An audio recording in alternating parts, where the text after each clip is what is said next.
पे आते हैं। आज का टॉपिक है सिस्टम इन कांटेक्ट विद रेजर्वोयर। कोई भी सिस्टम एक रेजर्वोयर के कांटेक्ट में है तो उनका इंटरेक्शन किस तरह से होगा। सबसे पहले आप क्वेश्चन राइट डाउन करिए कि इस टॉपिक से एग्जाम में क्वेश्चन क्या बनता है। Question is determine the probability of ith state. आपको यहाँ पे प्रोबेबिलिटी डिटरमाइन करनी है। Determine the probability of ith state having energy ei in the system in contact with reservoir, heat reservoir. Okay, basically आपको probability calculate करनी है यदि कोई सिस्टम हीट रेजर्वोयर सिस्टम के कांटेक्ट में है।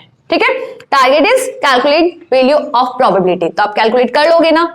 लेक्चर नंबर 7 उठाना, वहां पे हमने कैलकुलेट भी किया था कि किस तरह से हम प्रोबेबिलिटी को कैलकुलेट करते हैं, वही फंडा हमें यहाँ अप्लाई करना है। ठीक है, तो अभी तक लेक्चर नंबर 7 अटेंड नहीं किया है तो पहले लेक्चर नंबर 7 अटेंड करो, उसके बाद आप ये टॉपिक पढ़ना system in contact with reservoir system.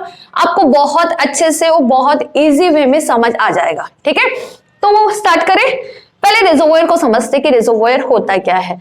रेजर्वोयर को समझने के लिए बहुत ही सिंपल और बेसिक सा एग्जांपल लेते हैं। ठीक है, इसको इस तरह से समझो, एक ऐसा सिस्टम जिसमें कुछ अमाउंट ऑफ हीट आप ऐड कर दो। एक ऐसा सिस्टम जिसमें आप कुछ अमाउंट ऑफ हीट ऐड कर दो या कुछ अमाउंट ऑफ हीट निकाल दो तो उस सिस्टम के टेम्परेचर पे कुछ इफेक्ट नहीं पड़ेगा। ऐसे सिस्टम को ही हम रेजर्वोयर सिस्टम बोलते हैं। समझ पा रहे हो क्या? लाइक सिंपल सी हम बात करें, रिवर।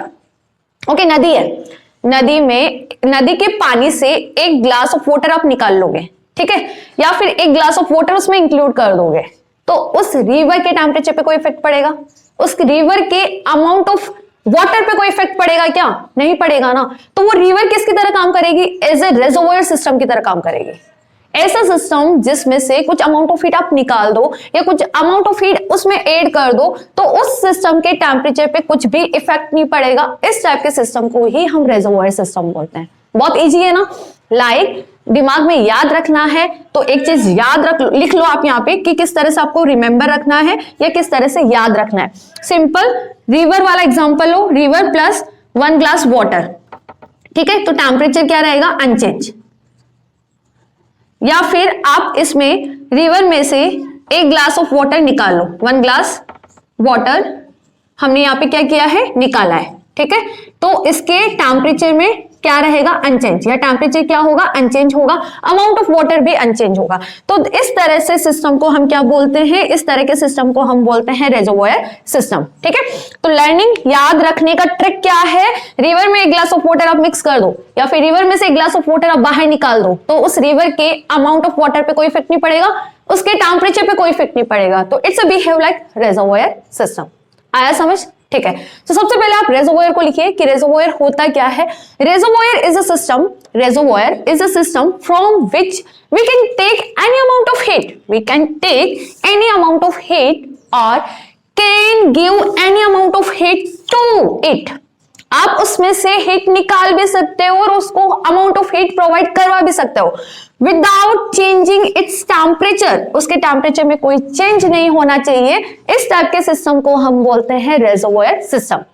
ठीक है, सबसे पहले लिखिए आप रेजर्वोयर होता क्या है। Reservoir is a system from which we can take any amount of heat और can give any amount of heat to it without changing its temperature is non as reservoir system. Okay, basic हम बात करें, simple language में आपको define करना है एक ऐसा सिस्टम जिसकी हीट कैपेसिटी इनफाइनाइट होती हो। इनफाइनाइट हीट कैपेसिटी के सिस्टम को भी आप क्या बोलते हो? रेजर्वोयर। इनफाइनाइट हीट कैपेसिटी है तभी तो आप उसमें से कुछ अमाउंट ऑफ हीट निकाल रहे हो या ऐड कर रहे हो तो उसके अमाउंट ऑफ हीट पे कोई इफेक्ट नहीं पड़ रहा, उसके टेम्परेचर पे कोई इफेक्ट नहीं पड़ रहा है।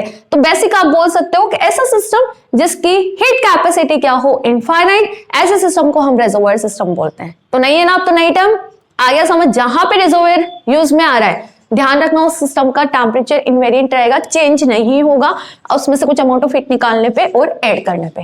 ठीक है, तो जहां रेजर्वोयर है इट मीन कोई भी सिस्टम उससे इंटरेक्ट कर रहा है। स्मॉल सिस्टम, कोई भी मतलब स्मॉल सिस्टम, जो आप रेजर्वोयर सिस्टम से स्मॉल सिस्टम लेके चलोगे तो उस रेजर्वोयर सिस्टम का टेम्परेचर कांस्टेंट रहेगा, अनचेंज रहेगा। ठीक है, तो एक कॉन्सेप्ट तो समझ आ गया। रेजर्वोयर क्या है लिख लो।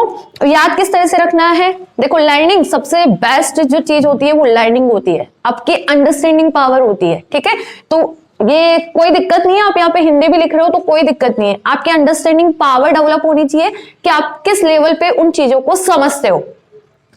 रिवर में एक ग्लास ऑफ वाटर आप मिक्स कर दोगे तो टेम्परेचर क्या रहेगा, अनचेंज, ठीक है।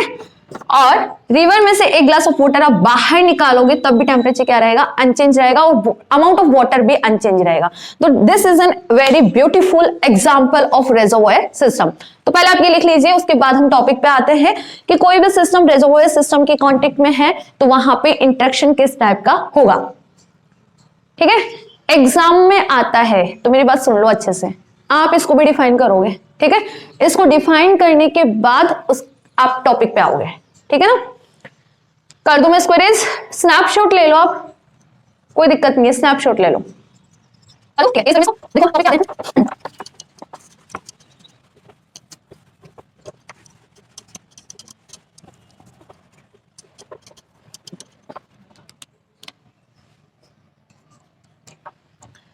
क्या करना है, एक सिस्टम लेना है, उसको रेजर्वोयर सिस्टम के कांटेक्ट में रखना है। टारगेट इज प्रोबेबिलिटी कैलकुलेट करनी है आपको, क्वेश्चन आपने पढ़ा था ना, आपको क्या कैलकुलेट करनी है, प्रोबेबिलिटी कैलकुलेट करनी है। प्रोबेबिलिटी हम कैलकुलेट करते हैं किसी भी एक सिस्टम को फाइंड आउट करने की probability in all the accessible microstates, हमें कैलकुलेट करना होता है ना। तो हमें यहाँ पे प्रोबेबिलिटी कैलकुलेट करनी है। हम जो सिस्टम लेके चलेंगे सिस्टम ए की, ठीक है, find out the probability of a system A in ith state. Find out लिख लो आप यहाँ पे, P ऑफ I ए आई है क्या, find out the probability of system A, probability of system A, of system A in ith state, in ith state, okay, जिसके energy में यहाँ पे ए आई डिफाइन कर रहे हो, ठीक है। टारगेट इज आपको प्रोबेबिलिटी कैलकुलेट करनी है कि कोई भी इस सिस्टम हम लेके चल रहे हैं वो सिस्टम ith स्टेट में फाइंड आउट करने की हमें यहाँ पे प्रोबेबिलिटी कैलकुलेट करनी है। तो क्या करें बताओ आप खुद, क्या करें, दो सिस्टम ले लेते हैं हम यहाँ पे, ठीक है। सो सबसे पहले हम यहाँ पे कंसिडर कर लेते हैं, टॉपिक ध्यान रखना, हेडिंग वही डालेगी इसमें, सिस्टम विद कॉन्टेक्ट टू रेजर्वोयर, एक रेजर्वोयर सिस्टम के कॉन्टेक्ट में है तो इंटरेक्शन का हमें स्टडी करना है, ठीक है। ये क्यों बताया मैंने, बिकॉज आपका टारगेट ही रहेगा इस सिस्टम में, जो आप ये स्टडी कर रहे हो ना इस टॉपिक में, तो उस टॉपिक में आपका टारगेट ये रहेगा कि आपको कैलकुलेट करना है PEI, ठीक है। PEI is find out the probability of system A in ith state जिसकी एनर्जी EI है, ठीक है। तो कर देते हैं इसको स्टार्ट, कैसे करें, we have two systems, let we have two interacting system, two interacting systems A and A prime, ठीक है, and A prime is taken as a reservoir system, okay. सबसे पहले हमने यहाँ पे क्या किया, जैसा हम हमेशा करते आए हैं, टू मैक्रोस्कोपिक सिस्टम्स के बीच में इंटरेक्शन शो करना है, तो हमने यहाँ पे दो सिस्टम ले लिए, ए और ए प्राइम। अच्छे से ध्यान रखना, अच्छे से पढ़ो, हमने ए सिस्टम तो क्या लिया है, नॉर्मल सिस्टम, और ए प्राइम को हमने लिया है taken as a reservoir system. Reservoir system का मतलब क्या समझ रहे हो, बहुत बड़ा सिस्टम है, आप इसको सराउंडिंग भी डिफाइन कर सकते हो। रेजर्वोयर सिस्टम आप इसको सराउंडिंग डिफाइन कर दो, ओके। सब डायग्राम आप ये बना लो, ये सिस्टम ए है और ए प्राइम हमने क्या लिया है, surrounding is a large number of large system या फिर ह्यूज सिस्टम आप इसको बोल सकते हो, जिसकी हीट कैपेसिटी क्या होती है, इनफाइनाइट होती है। इसमें कुछ अमाउंट ऑफ हीट डालो, कुछ अमाउंट ऑफ हीट निकालो तो इसके टेम्परेचर की वैल्यू इनवेरिएंट रहती है, टेम्परेचर अनचेंज रहता है, ओके। सो डिफाइन कर देते हैं आगे हमें क्या करना है, देखो सबसे पहले हमने दोनों सिस्टम डिफाइन कर दिए। इफ सिस्टम ए लिखना आप इसको, if system A transfer heat, if system A transfer heat to A prime the temperature of A prime system will be remain unchange. Why, because A prime को आप किस तरह से लेके चल रहे हो, रेजर्वोयर सिस्टम लेके चल रहे हो। So if a system A transfer heat to A prime, the temperature of A prime will be remain unchanged, okay। now if if a system is in thermal equilibrium with a prime system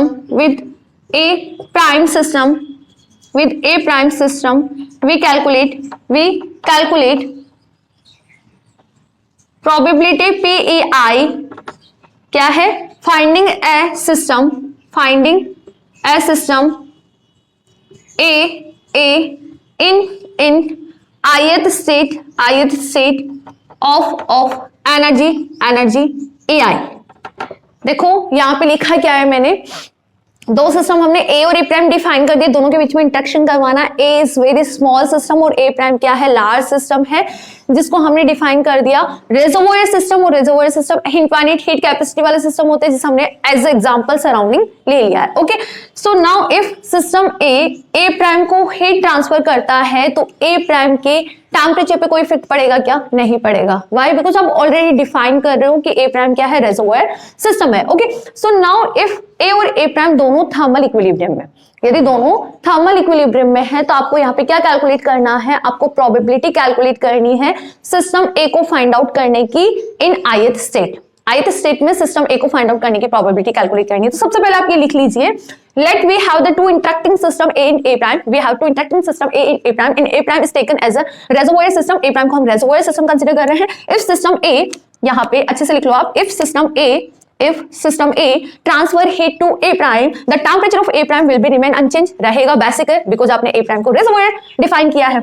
Now if A system is in thermal equilibrium with A prime system, यदि A prime के साथ thermal equilibrium में है तो हमें यहाँ पे calculate करना है, then we calculate PEI यहाँ पे क्या होता है, finding a system A in ith state of energy EI। PEI यहाँ पे क्या है, प्रोबेबिलिटी ऑफ फाइंडिंग सिस्टम ए। आप ये भी मेंशन कर सकते हो यहाँ पे, यदि आपको समझ नहीं आ रहा है कि PEI यहाँ पे होता क्या है, probability of finding system A in ith state of energy EI। करें शुरू, डेरिवेशन शुरू करें। ये बेसिक मैंने आपको लिखवा दिया है कि हमें यहाँ पे करना क्या है, ठीक है। स्नैपशॉट ले लो आप, कर दे इसको इरेज। ओके, सो करते हैं अब स्टार्ट, कर दूं इसको इरेज, चलो आ जाओ डेरिवेशन पे आते हैं।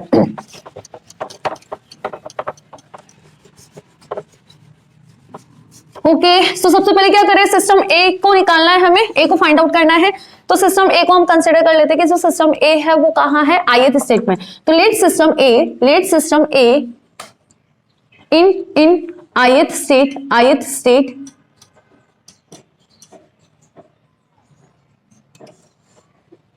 State of energy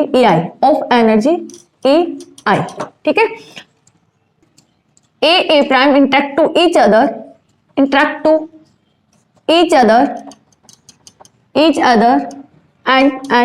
form a joint isolated system define करोगे आप, ठीक है। and isolated system A star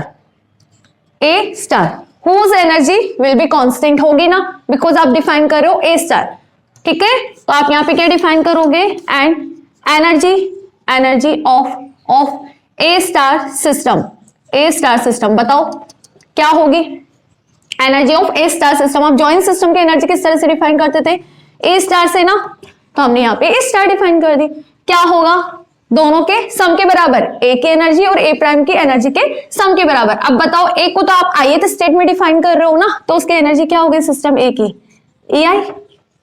समझ रहे हो क्या, देखो ए को हम ith स्टेट में डिफाइन कर रहे हैं तो उसकी एनर्जी क्या हो गई, EI, ठीक है। और ए प्राइम की हमने डिफाइन कर दी E प्राइम, तो यहां से E प्राइम कितना आ रहा है आपके पास, A स्टार माइनस का EI। This is equation number 1।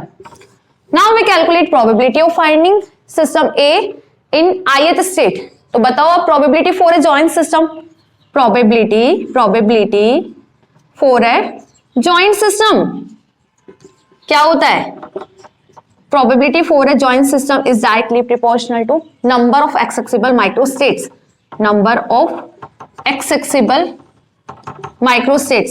microstates होता है ना, number of accessible microstates, ठीक है। सो अब यहां देखो, we define a system in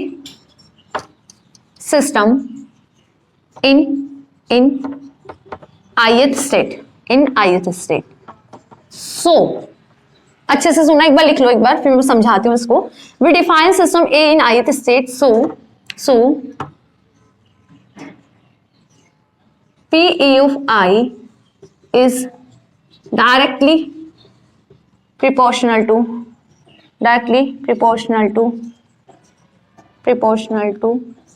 accessible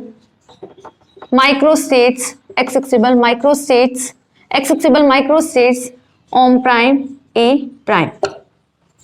अब सोच रहे होंगे आप कि लेक्चर नंबर 7 में तो हमने ये किया था कि is directly proportional to ohm star A star, कि जो probability of finding any system directly proportional होता है number of accessible microstates of a joint system. Joint system की तो ये होती है ना एक्सेसिबल माइक्रोस्टेट्स, तो फिर आपने ये क्यों लिखा, ये क्यों लिखा है, तो मैंने यहाँ पे ये भी डिफाइन कर दिया। आप ऑलरेडी सिस्टम ए को तो ith स्टेट में डिफाइन कर रहे हो ना, तो वहां एक्सेसिबल माइक्रोस्टेट्स की बात करेंगे क्या हम? आप ऑलरेडी सिस्टम ए को तो ith स्टेट्स में डिफाइन कर ही रहे हो ना, तो फिर जॉइंट सिस्टम की जो प्रोबेबिलिटी हुई, जॉइंट सिस्टम की प्रोबेबिलिटी हम बताते हैं मल्टीप्लीकेशन ऑफ बोथ सिस्टम होती है ना। जॉइंट सिस्टम के लिए आप प्रोबेबिलिटी किस तरह से डिफाइन करते हो, इस तरह से, this is equal to ohm A prime E prime, इस तरह से डिफाइन करते हो फॉर जॉइंट सिस्टम। तो यहाँ पे ये तो हमने ऑलरेडी डिफाइन कर दिया कि किसमें स्टेट है भाई, ith स्टेट में सिस्टम ए को हमने ith स्टेट में ऑलरेडी डिफाइन कर दिया। So we define already system A या A system in ith state, already हमने क्या कर दिया, ए सिस्टम को डिफाइन कर दिया। तो ये जो प्रोबेबिलिटी है, इस प्रोबेबिलिटी, ये जो प्रोबेबिलिटी है उसके लिए एक्सेसिबल माइक्रोस्टेट्स अपने आप क्या हो गई, ओनली ये ना, मतलब it is which is equal to accessible microstates of A prime system, which is equal to accessible microstates of A prime system. देखो रिपीट कर देती हूँ मैं वापस, यहां तक तो कोई दिक्कत है ही नहीं। ए प्राइम आपके पास कितना आ रहा है, ए स्टार माइनस ए आई, जो हमने बहुत बार किया है, ठीक है। इससे पहले वाले लेक्चर्स में मेनी ऑफ टाइम हमने ये किया है कि आइसोलेटेड सिस्टम की फॉर्मेशन करते हैं तो एनर्जी ये होती है, ठीक है। प्रोबेबिलिटी कैलकुलेट करना है, तो प्रोबेबिलिटी क्या होता है, probability for joint system is directly proportional to number of accessible microstates. Here joint system के लिए एक्सेसिबल माइक्रोस्टेट्स हम लेके चलेंगे ohm prime A prime. Why? Because A system को तो हमने ऑलरेडी डिफाइन कर दिया कि वो तो ith स्टेट में ही है, वो तो ith स्टेट में ही है। तो बच्ची क्या आपके पास वैल्यू, केवल ए प्राइम सिस्टम की तो बची, इसी वजह से आप यहाँ पे क्या बोलोगे, the probability P of I is proportional to, probability P of I is proportional to ohm prime A prime, ठीक है। आगे बहुत इजी सा डेरिवेशन है, देखो क्या है, एक बार देख लो, सिंप्लीफाई करवा देती हूँ मैं। If you remove a proportional sign there will be an constant, जिसे मैंने सी प्राइम से डिफाइन किया है, ohm prime A prime, okay. C prime आप लिख लीजिए, this is an constant quantity which does not depend on energy, depends on energy EI, ठीक है, बिकॉज ये तो कांस्टेंट है, ठीक है। नाउ ए प्राइम की value from equation number 1 put करो, फ्रॉम इक्वेशन 1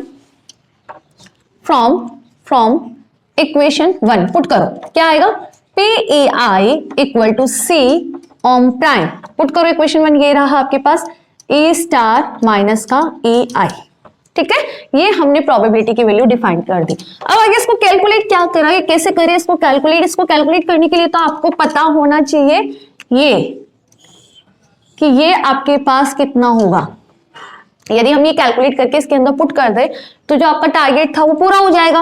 आपको कैलकुलेट तो PEI करना था, तो कैसे कैलकुलेट करें, देखो इसको कैलकुलेट करने के लिए आप जाओगे टेलर सीरीज एक्सपेंशन पे। किस पे जाओगे, टेलर सीरीज एक्सपेंशन पे। क्यों अप्लाई कर रहे हैं, पहले तो ये देखो, here we know E of I is very less of E prime, है ना, बहुत कम है यहाँ पे। या फिर हम बात करें ए स्टार जॉइंट सिस्टम से भी बहुत कम है, बिकॉज आप ए सिस्टम की एनर्जी को डिफाइन कर रहे हो जो कि बहुत ही छोटा है। सो यहाँ से आप क्या डिफाइन कर सकते हो कि जो ए प्राइम है वो अप्रोक्सीमेट इक्वल है किसके, ए स्टार के, ठीक है। सो यदि हम इसका टेलर सीरीज एक्सपेंशन करना है तो इसका लॉगिथम ले लो, लॉगिथम का टेलर सीरीज एक्सपेंशन कर दो, टेलर सीरीज एक्सपेंशन कर दो। आप टेलर सीरीज एक्सपेंशन कर दोगे तो आपके पास इसकी वैल्यू आ जाएगी। टेलर सीरीज एक्सपेंशन लॉगिथम का होगा, ये चीज भी ध्यान रखना, यहाँ पे आप डायरेक्ट कर दो, डायरेक्ट नहीं होगा यहाँ पे, ठीक है ना। अब पहले क्या करोगे, लॉगरिथम में इसको डिफाइन करोगे, उसके बाद टेलर सीरीज एक्सपेंशन करोगे। ओके, सो कैलकुलेट कर लेते हैं हम भी Taylor series expansion. Okay, this is ln ohm prime A star minus del by del of E prime ln ohm prime A star okay and this is multiplied by AI। ठीक है, आगे आप expand और भी करना चाहो तो कर सकते हो, बट यहां हम हाई टर्म्स को क्या करेंगे, नेग्लेक्ट करेंगे। ओके, सो अब इसको आगे हम यदि सिंप्लीफाई करें तो आपके पास वैल्यू क्या आएगी, करके देख लेते हैं। इक्वल ln, ठीक है, माइनस, ये टर्म पहचानी सी लग रही है क्या आपको, दिस इज बीटा, कैलकुलेट किया था हमने, बीटा की वैल्यू क्या होती है, beta equal to del by del of E ln ohm E, निकाला था ना हमने, तो ये किसके बराबर है, बीटा के बराबर ही तो है, देखो this ln this and this, है ना ये बीटा के बराबर, बीटा के बराबर ही है ना ये, देखो यहाँ पे, और ए स्टार किसके बराबर है, ए प्राइम के, तो इसका कोई इफेक्ट पड़ेगा ही नहीं, ए स्टार को आप ए प्राइम से चेंज भी करोगे तो दिक्कत नहीं है, देखो ए prime ln ohm prime, A star किसके अप्रोक्सीमेट है, ए प्राइम के, तो this is value of beta. ठीक है, तो आप इसको यहाँ पे क्या लिख सकते हो, बीटा लिख सकते हो, तो आप लिख लीजिए यहाँ पे this is equal to beta, define कर देना, this is equal to beta और E I. Okay, high terms को हम यहाँ पे नेग्लेक्ट कर रहे हैं।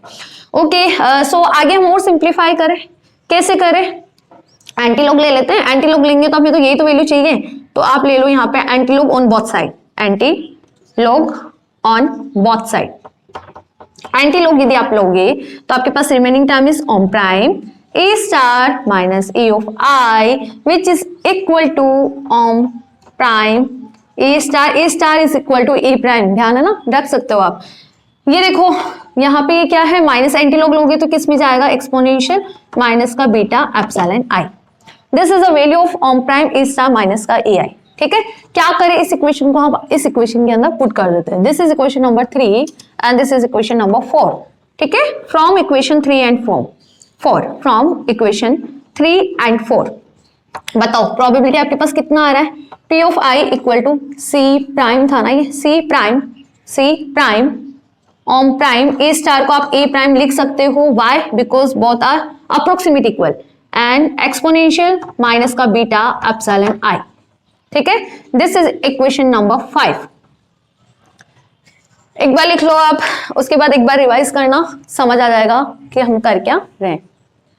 ओके, सो इक्वेशन नंबर 5 में देखो C prime is constant quantity and this is also in constant quantity, तो हम इसको एक अनदर कांस्टेंट डिफाइन कर रहे हैं which is C, तो आप इसको डिफाइन कर लो, C prime ohm prime E prime is equal to C, ठीक है, इफ वी डिफाइन C तो P ऑफ ए आई आपके पास कितना आ रहा है, C एक्सपोनेंशियल माइनस का beta epsilon I, and this is very important result, this is very important result, P of AI equal to C exponential minus का beta epsilon I। ठीक है, इसे हम बोलते हैं प्रोबेबिलिटी डिस्ट्रीब्यूशन फंक्शन, आप इसको क्या बोलते हो, प्रोबेबिलिटी डिस्ट्रीब्यूशन फंक्शन, या फिर हम इसको बोलते हैं कैनोनिकल फंक्शन, आप इसको क्या बोलते हो, कैनोनिकल डिस्ट्रीब्यूशन फंक्शन भी बोलते हो। ठीक है, here exponential minus beta epsilon I is known as Boltzmann factor, आप इसको क्या बोलते हो, Boltzmann factor, Boltzmann factor। ठीक है, क्या, एक्सपोनेंशियल माइनस का beta epsilon I, and this is the probability distribution function, या फिर कोई भी सिस्टम एक हीट रिजर्वर सिस्टम के कांटेक्ट में है तो उस सिस्टम को ith स्टेट में फाइंड आउट करने की प्रोबेबिलिटी क्या होती है, C एक्सपोनेंशियल माइनस का बीटा एप्सिलॉन I। ठीक है, नाउ इसी के साथ हम एक और फंक्शन की यहाँ पे बात करेंगे, वो फंक्शन है आपका पार्टीशन फंक्शन। एक नंबर में डेफिनेशन पूछ लेता है, डिफाइन पार्टीशन फंक्शन, और उसके यूज भी पूछ लेता है कि पार्टीशन फंक्शन होता क्या है और उसके यूजेस बताओ, उसके एप्लीकेशंस बताओ। ठीक है, तो पार्टीशन फंक्शन, देखो पार्टीशन फंक्शन को डिफाइन करने के लिए पहले हम यहाँ टोटल प्रोबेबिलिटी डिफाइन करते हैं। किसी भी एक सिस्टम को फाइंड आउट करने की टोटल प्रोबेबिलिटी क्या होती है? Total probability summation of I P I equal to 1। Total probability कितनी होती है? 1 होती है। ओके, यदि हम ऊपर से वैल्यू पुट करें तो summation of I C exponential minus का beta epsilon I is equal to 1। Beta ध्यान रखना 1/kt ही है जो हमने कैलकुलेट किया था, ठीक है ना। Beta is parameter which is equal to 1/kt। Okay, so यहां से c यदि मैं कैलकुलेट करूं तो c आप क्या बोलोगे? 1 is divided by exponential minus का beta epsilon I. I am correct? Okay, so c की वैल्यू हमने कैलकुलेट कर ली। If you put value of c in above equation तो आप p क्या डिफाइन करोगे? Probability is equal to exponential minus का beta epsilon I is divide by summation है यहाँ पे, summation of i exponential minus का beta epsilon I. This is value of probability, ठीक है। यदि हम इसके बात करें डिनोमिनेटर की, डिनोमिनेटर की यदि हम बात करें तो डिनोमिनेटर में क्या वैल्यू है आपके पास? डिनोमिनेटर में आपके पास वैल्यू है summation of I exponential minus का beta epsilon I and this is equal to Z. Z यहाँ पे है क्या? Partition function. जेड यहाँ पे क्या है? Partition function. पार्टीशन फंक्शन को आप क्या डिफाइन करोगे? Sum of Boltzmann factor of all the ith state, sum of exponential minus beta epsilon i क्या बोलते हो? बोल्ट्जमान फैक्टर ना। तो sum of Boltzmann factor of Boltzmann factor of all ith state is known as partition function, जिसे हम Z से define करेंगे। Important factor है, बहुत इंपॉर्टेंट फैक्टर है। मेनी ऑफ टाइम हम यूज में लेने वाले हैं और आप तो इससे फैमिलियर होंगे ना ऑलरेडी। हमने, चलो मैं बता देती हूँ, अभी भी बहुत सारे बच्चों को नहीं पता है, बहुत सारे स्टूडेंट्स को ये बात नहीं पता कि हमने यूनिट 3 भी अपलोड कर दी है। यूनिट 3 है आपका क्लासिकल स्टैटिस्टिक्स। क्लासिकल स्टैटिस्टिक्स देखो अच्छे से सुनो एक बार। आरयू की बात कर रही हूं मैं, राजस्थान यूनिवर्सिटी की बात कर रही हूँ। क्लासिकल स्टैटिस्टिक्स है आपका सिलेबस का यूनिट 3, ठीक है। यूनिट 3 कंप्लीट अपलोडेड है, अपना जो चैनल है उस पे कंप्लीट अपलोडेड है। आप जाना, प्लेलिस्ट कौन सी है? Classical statistics. क्लासिकल स्टैटिस्टिक्स के नेम से प्लेलिस्ट है। उस प्लेलिस्ट में आपको कंप्लीट इस यूनिट के लेक्चर्स मिल जाएंगे। Lectures with notes, with important questions और हर एक टॉपिक, इस यूनिट का हर एक टॉपिक मैंने सिंप्लीफाई करवाया है वहां पे। टॉपिक के साथ साथ उस टॉपिक से बनने वाले क्वेश्चंस, इंपोर्टेंट क्वेश्चंस, ओके, और इसके साथ साथ न्यूमेरिकल्स भी सिंप्लीफाई करवाए हैं, सारे डेरिवेशन सिंप्लीफाई करवाए, ठीक है। यूनिट 3 अपलोडेड है क्लासिकल स्टैटिस्टिक्स। और अभी इन द प्रेजेंट टाइम जो हम स्टडी कर रहे हैं वो यूनिट 1 है। यूनिट 1 का जो फर्स्ट चैप्टर है अभी हम उसका स्टडी कर रहे हैं, ध्यान रखना। और वहां पे हमने partition function many of time use में लिया था और मैंने वहां बोला भी था कि अभी तो आप ये याद रखो कि Z equal to exponential minus का बीटा एप्सिलॉन आई, इसे हम पार्टीशन फंक्शन बोलते हैं। तो समझ आ गया पार्टीशन फंक्शन आया कहां से? Sum of Boltzmann factor of all states, जितने भी आप स्टेट्स लेके चलते हो उनके बोल्ट्जमान फैक्टर का समेशन होता है, सम होता है, जिसे हम पार्टीशन फंक्शन बोलते हैं। पार्टीशन फंक्शन का यूज क्या है? इसके थ्रू हम डिफाइन कर सकते हैं relation between macroscopic parameter. Use लिख लो इसका। We define relation, we calculate relation between macroscopic parameter. अब मैक्रोस्कोपिक पैरामीटर तो समझते हो ना, अब तो जान गए ना आप। एक्सटर्नल पैरामीटर क्या है? External parameters. तो इसके थ्रू हम क्या कर सकते हैं? एक्सटर्नल पैरामीटर्स के बीच में रिलेशन निकाल सकते हैं। टेम्परेचर के साथ, प्रेशर के साथ, एंट्रोपी, मीन एनर्जी क्या होगी, करेंगे हम। ये भी करेंगे कि किस तरह से पार्टीशन फंक्शन को यूज में लेके, किस तरह से हम पार्टीशन फंक्शन को यूज में लेके एक्सटर्नल पैरामीटर्स के बीच में रिलेशन कैलकुलेट करते हैं। तो ये टॉपिक समझ आया?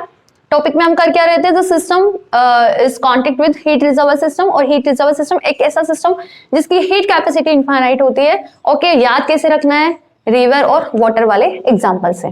प्रोबेबिलिटी हमने कैलकुलेट कर ली थी, कितना आ रहा था? सी एक्सपोनेंशियल माइनस का बीटा एप्सिलॉन आई। एक्सपोनेंशियल माइनस बीटा एप्सिलॉन आई को हम बोल्ट्जमान फैक्टर बोलते हैं। टोटल प्रोबेबिलिटी हमने कैलकुलेट की 1। यहां से एक न्यू टर्म निकल के आई है, exponential sum of exponential, summation of exponential minus का beta epsilon i, summation of exponential minus beta epsilon i को हम z बोलते हैं। z is nothing, it's a simple partition function, and partition function को हम यूज करते हैं to determine the relation between macroscopic parameter या फिर एक्सटर्नल पैरामीटर।